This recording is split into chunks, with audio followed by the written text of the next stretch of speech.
खरं तर भिवंडी महानगरपालिकेचे आत्ताच प्रशिक्षण शिबिर चालू होतं आणि निकाल जो आहे तो निकाल जो पाहिल्यानंतर लक्षात येत आहे 3-4 दिवस या सगळ्या विषयामध्ये बऱ्याच चर्चा सुरू होत्या आणि या चर्चेमधून कोणत्या दिशेला भिवंडी महानगरपालिकेच्या बाबतीमध्ये निर्णय प्रक्रियेमध्ये काय करता येत आहे या संदर्भात तिथले असणारे सर्व पदाधिकारी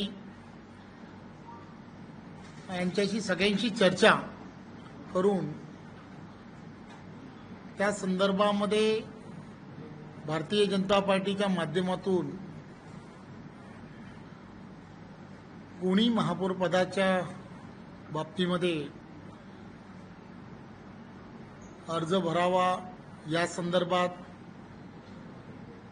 सुरुवातीच्या काळामध्ये नारायण चौधरी यांना अर्ज भरावा असं पार्टीच्या माध्यमातून एक 8 ते 10 दिवसा अगोदर त्यांना कळवण्यात आलं होतं, कारण त्यांनीच त्यांच्या कोर टीममध्ये त्या संदर्भामध्ये नारायण चौधरींना महापौरपदी उमेदवारी द्यावी असं बहुमताने आम्हाला कळवलं होतं आणि त्यामुळे त्या संदर्भातला तसा निर्णय हा त्यावेळच्या काळात घेतला होता.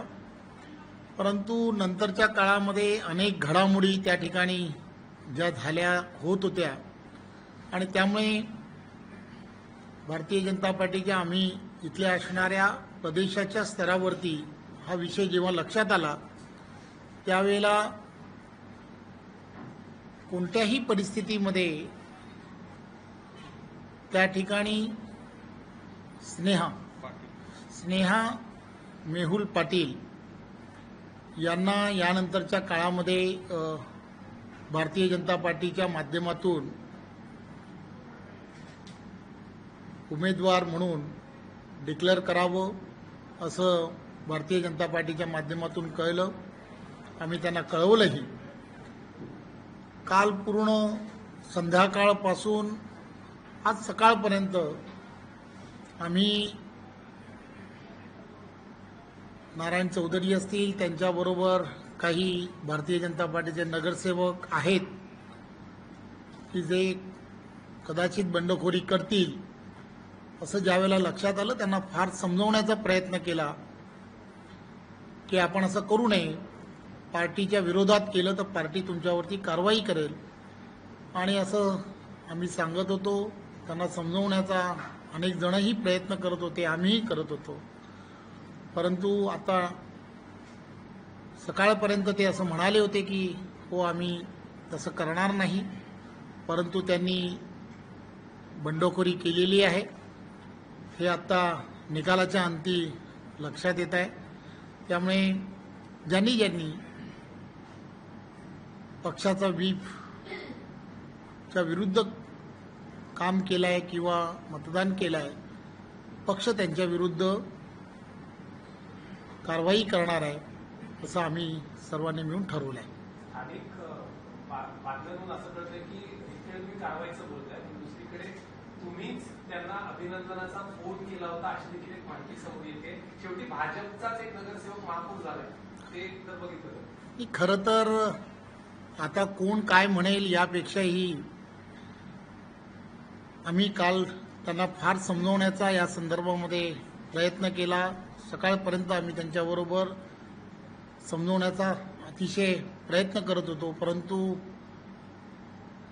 त्यांची असणारी त्या ठिकाणची स्थानिक पातळीवरती ज्या त्या ठिकाणी घटना घडल्या होत्या त्या आपणा सर्वांना माहीत आहेत.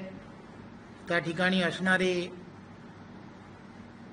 विलास पाटील असतील किंवा ते कोणार्कचे जे प्रमुख आहेत त्यांच्याबरोबर त्यांचे असणारे स्थानिक वाद या सगळ्या गोष्टी एवढ्या मोठ्या प्रमाणामध्ये ते वारंवार सांगत होते, बोलत होते. आम्ही फार प्रयत्न केला, जे टोकाचा प्रयत्न ज्याला म्हणतात तो टोकाचा प्रयत्न करत होतो की आपण या दिशेला जाऊ नये.